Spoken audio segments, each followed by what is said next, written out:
Bismillahirrahmanirrahim. Assalamualaikum warahmatullahi wabarakatuh.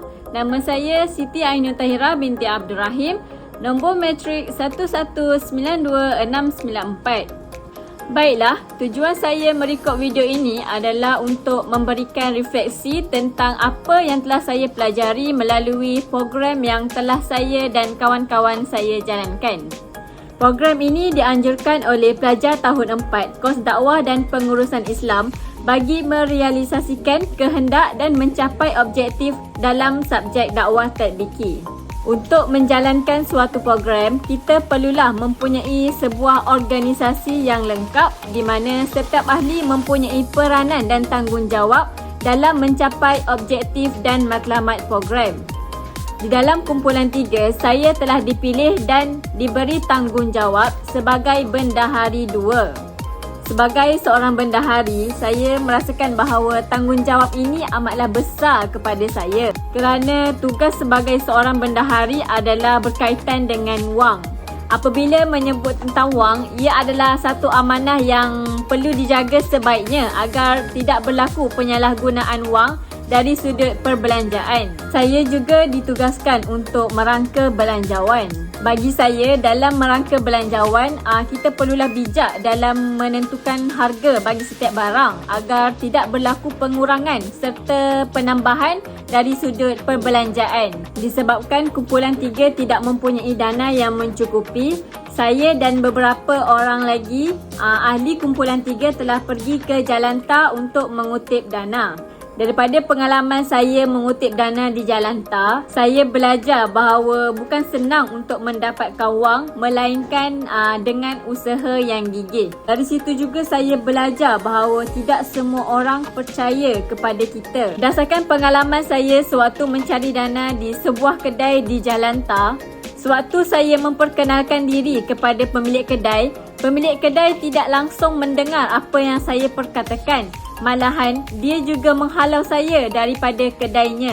Walaupun telah dihalau, tetapi saya dan kawan-kawan saya tetap bersemangat untuk mengutip dana pada hari tersebut. Daripada pengalaman mengutip dana di Jalanta, saya juga belajar erti bersyukur dengan apa yang diberi. Ini kerana kebanyakan kedai yang kami minta sumbangan, mereka tidak memberikan dengan jumlah yang banyak. Tetapi ia sudah memadai daripada tidak memberi langsung dan tidak melayan kami pada waktu itu. Selain itu, saya juga ditugaskan untuk menghubungi pihak MAPIM untuk memohon sumbangan dana. Alhamdulillah, pada waktu itu saya pernah menghubungi saudara Fazli yang merupakan salah seorang pegawai MAPIM dan merupakan alumni Yusif. Sewaktu berhubung dengan saudara Fazli, beliau banyak mengajarkan saya tentang bagaimana cara untuk mengendalikan sesebuah program yang melibatkan kemasyarakatan.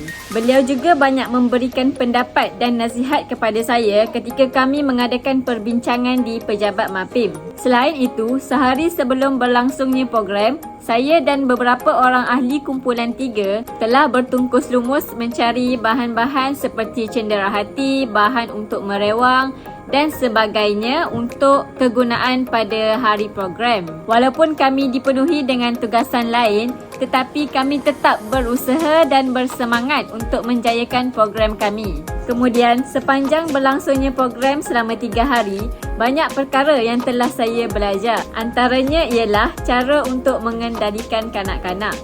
Kerana kami ditugaskan untuk menjadi fesi sewaktu program Sukaneka.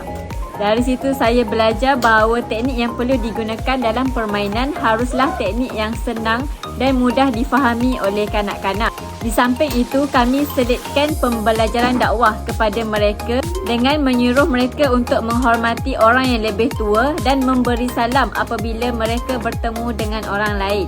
Seterusnya, daripada program Rehlah Mesra juga, saya belajar cara untuk menguruskan program jika program tidak mendapat sambutan.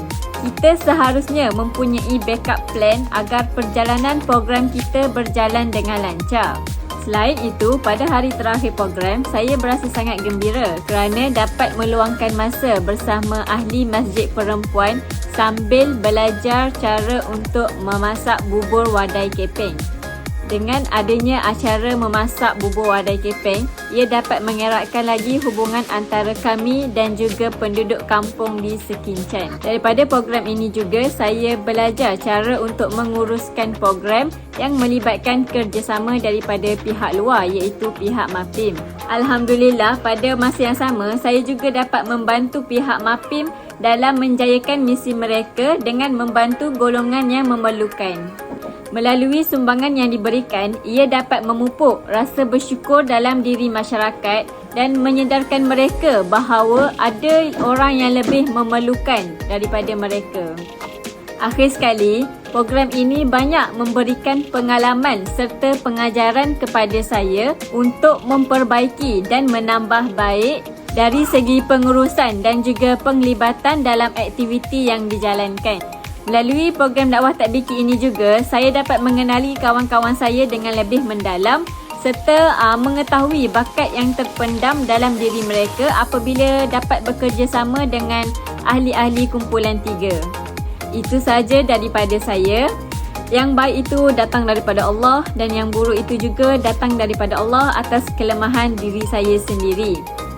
Sekian, terima kasih.